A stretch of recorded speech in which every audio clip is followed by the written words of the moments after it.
অজানা রোগে বেঁচতে গেছে ময়মনসিংহের ভালুকার সৌদি প্রবাসী জয়নাল আবেদিনের বটবটির ফলন। চলতি মৌসুমে তিনি করেন 15 শতক জমিতে বটবটির চাষাবাদ। শুরুতেই গাছে অজানা রোগের আক্রমণে পাতা ও বটবটি হলুদ রং ধারণ করে, এতে গাছের পুরো ফলন নষ্ট হয়ে যায় তার। এটা রোগটা কি রোগ? এটা এই যে পাতা হলদে হয়ে যাওয়া, এটা রোগটা এই পাতা হলদে হয়ে যাবে, ফল সহকারে হলদে হয়ে যাবে, আর এই গাছের নতুন কোনো কাণ্ড গজাবে না। এই রোগ হলে মনে করেন যদি দুই একটা হয় তাহলে ওই গাছটা উঠাই নিয়ে দূরে ফেলাই দিই, আর এটার কোনো চিকিৎসাও নাই। 2023 সালে প্রবাসী জয়নাল প্রথমবার 6 শতক জমিতে চায়নার উচ্চ ফলনশীল জাতের বটবটির চাষ করেন। সে সময় জমি প্রস্তুত, বাঁশের ফালি দিয়ে মাচা দেয়া এবং কীটনাশক ও সার প্রয়োগে খরচ হয় প্রায় 6,000 টাকা। তখন খরচ উঠিয়ে লাভ করেন 2 গুণ। এবার 12,000 টাকা খরচ করে 15 শতক জমিতে করেন বটবটির চাষাবাদ।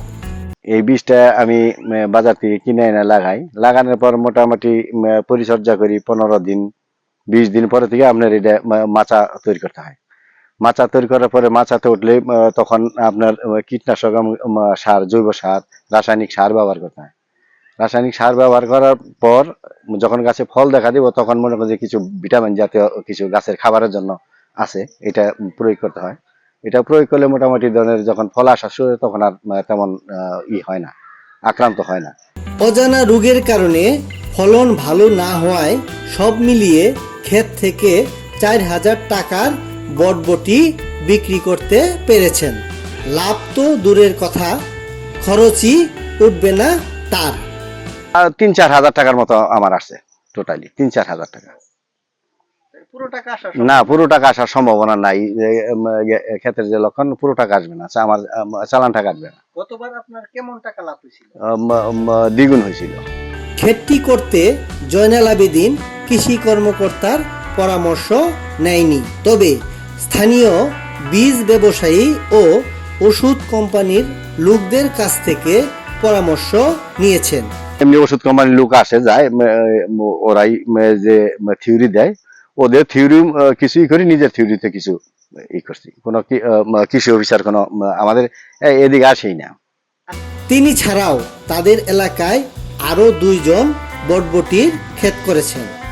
একই রোগে তারাও ক্ষতিগ্রস্ত হয়েছেন। বীজ ব্যবসায়ী তাকে বলেছেন, পুরাতন বীজ নতুনভাবে প্যাকেটজাত করে বিক্রি করায় ওগুলোই এমন হতে পারে। অজানা একটা রোগ এটা, এই অজানা না, এটার মধ্যে সব প্রায় সময় এই রোগটা দেখা দেয়।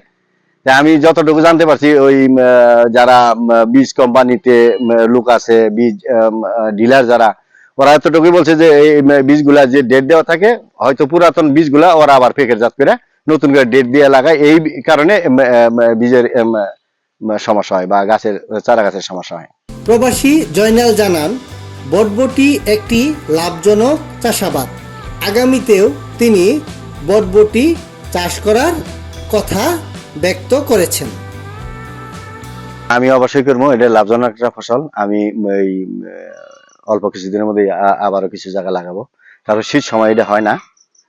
তারপরে আমি আছি, যতদিন আছি বাইচা ততদিন চেষ্টা করবো কম বেশি লাগানোর জন্য। এটা একটা অবশ্যই লাভজনক ফসল, লাভজনক ফসল এটা।